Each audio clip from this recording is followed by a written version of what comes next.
Investment decisions. Pakistan में investments कहाँ कहाँ की जा सकती हैं और किस तरह से की जा सकती हैं, इस पर गुफ्तगू करते हैं आज।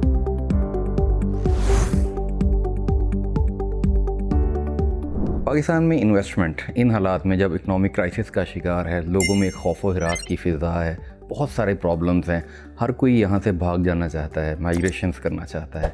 बहुत ज़्यादा सुनने में आ रही है कि ब्रेन ड्रेन हो रहा है पाकिस्तान से, लोग पाकिस्तान छोड़ के जा रहे हैं, मुल्क से बाहर जा रहे हैं। इन हालात में अगर कोई इन्वेस्टमेंट करना चाहता है तो उसके पास क्या ऑप्शन है, किस तरह से इन्वेस्टमेंट की जा सकती है, और वो कौन कौन सी जगह हैं जहाँ पे अगर आप इन्वेस्टमेंट करते हैं तो आपकी इन्वेस्टमेंट सेफ़ भी होती है।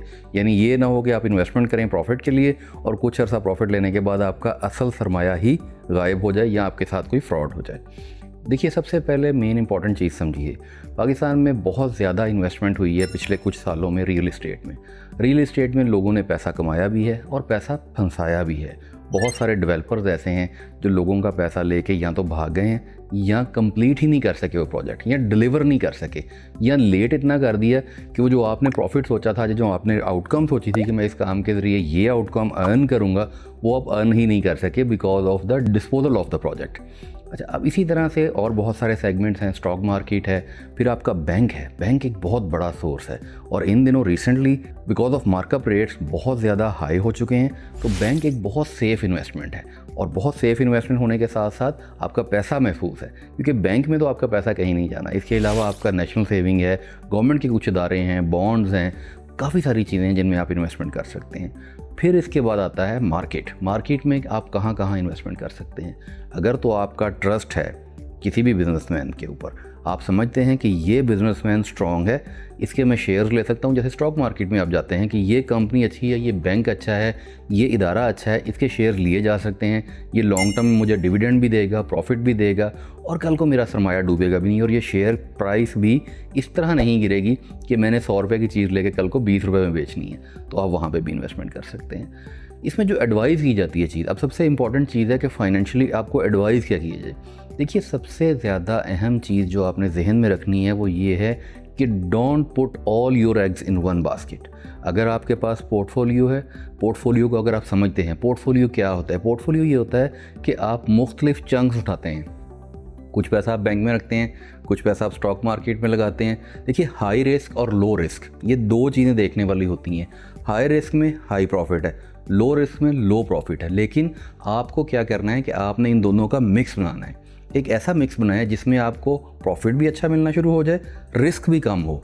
तो ये दोनों चीज़ों को मैच करने के लिए एक पोर्टफोलियो बनाएं। पोर्टफोलियो का मतलब है कुछ पैसा एक सेगमेंट में लगाएं, कुछ पैसा दूसरे सेगमेंट में लगाएं, कुछ पैसा तीसरे सेगमेंट में लगाएं। तो इन्वेस्टमेंट के लिए आप सबसे इंपॉर्टेंट चीज़ जो देखने जाएंगे, सबसे पहले स्टॉक मार्केट में जाएंगे तो इदारे को देखिए किसके शेयर्स आप लेना चाह रहे हैं, ट्रेडिंग किसके साथ करना चाह रहे हैं, उसकी स्ट्रेंथ क्या है, प्रीवियसली हिस्टोरिकली उसने कैसा परफॉर्म किया है। जैसे बैंक्स हैं, बैंक के अकाउंट्स पब्लिश होते हैं हर 3 महीने के बाद, अखबार में जाकर उनके अकाउंट्स देखें वो कितना प्रॉफिट अर्न कर रहे हैं, डिविडेंड पे आउट रेशो क्या है, वो कितना डिविडेंड देते हैं आपको, उनके शेयर की वैल्यू ऊपर नीचे कितनी होती है। तो ये तो आ गया बैंक की हद तक।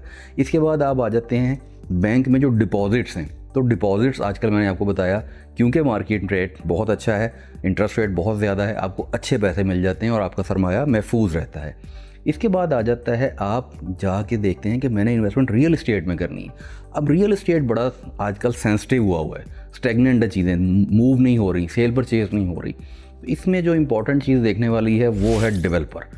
आप जिस जगह पे भी इन्वेस्टमेंट करने जा रहे हैं, ये देखिए कि वो डेवलपर कैसा है, उसने प्रीवियसली परफॉर्म कैसा किया है, उसके कौन कौन से प्रोजेक्ट्स कामयाब हुए हैं, और वो जो डिलीवरी टाइम दे रहा है हिस्टोरिकली क्या उसने उस टाइम के अंदर डिलीवर किया है, और अगर डिलीवर किया है तो उसकी मार्केट में उसकी रेपुटेशन कैसी है। ये रेपुटेशन जो मार्केट में है ना, ये आपको डिटरमिन करके बताएगी कि आप उसमें से पैसे कमाएंगे या पैसे गंवाएंगे। बाज़ औक़ात बहुत अच्छा, बहुत तगड़ा डेवलपर होता है, लेकिन आप जिस प्राइस पे चीज़ परचेज़ कर रहे होते हैं, कुछ सालों के बाद वो उससे भी नीचे आ जाती है। तो ये भी एलिमेंट है।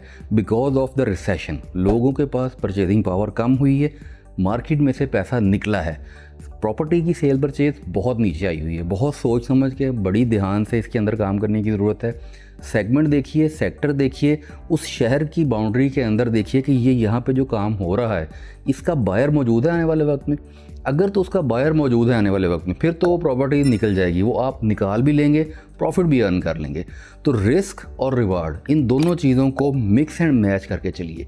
जहाँ पे रिस्क ज़्यादा होगा वहाँ पे रिवार्ड भी ज़्यादा होगा, जहाँ पे रिस्क कम होगा वहाँ पे रेट भी कम होगा, अर्निंग भी कम होगी। इस टाइम पे बहुत ज़्यादा सेफेस्ट समझे जाने वाली जो इन्वेस्टमेंट है वो बैंक्स हैं। स्टॉक मार्केट का भी कुछ पता नहीं चलता, ऊपर नीचे हो जाती है। आप बाज़ औक़ात शेयर्स लेते हैं प्रॉफिट अर्न करने के लिए, डिविडेंड्स के लिए, लेकिन वो उसकी प्राइस इतनी नीचे आ जाती है कि आपका असल सरमाया भी पूरा नहीं हो पाता। यही हालात रियल इस्टेट सेक्टर में भी हैं। रियल इस्टेट में भी कमर्शियल प्रॉपर्टीज़ बहुत बुरी तरह स्टॉप हो गई हैं, रुक गई हैं, सेल परचेज़ नहीं हो रही। रेजिडेंशियल में भी यही सूरत हाल चल रही है, लैंड्स में भी यही सूरत हाल चल रही है। ये कुछ अरसे के लिए एक ऐसी सिचुएशन बनी हुई है जिसमें ये चीज़ें नीचे आई हुई हैं। तो इसका बेहतरीन हल यही है कि पोर्टफोलियो बनाएं, पोर्टफोलियो मैनेजमेंट करें, उसके अंदर मुख्तलिफ सेगमेंट्स के अंदर चंक्स उठाएं। उन चंक्स के अंदर आपको बेनिफिट ये होगा कि किसी एक सेक्टर के ऊपर या नीचे चले जाने की सूरत में भी आपका असल ज़र महफूज रहेगा और कम अज़ कम आप प्रॉफिट ही अर्न करने की पोजीशन में होंगे। अगर एक सेगमेंट नीचे भी जाता है, दूसरा सेगमेंट उसको कवर कर लेगा, तो ओवरऑल जो आपकी अमाउंट जो आपने इन्वेस्ट की हुई है वो सेफ़ रहेगी। तो आपको उसमें असल ज़र से हाथ नहीं धोने पड़ेंगे।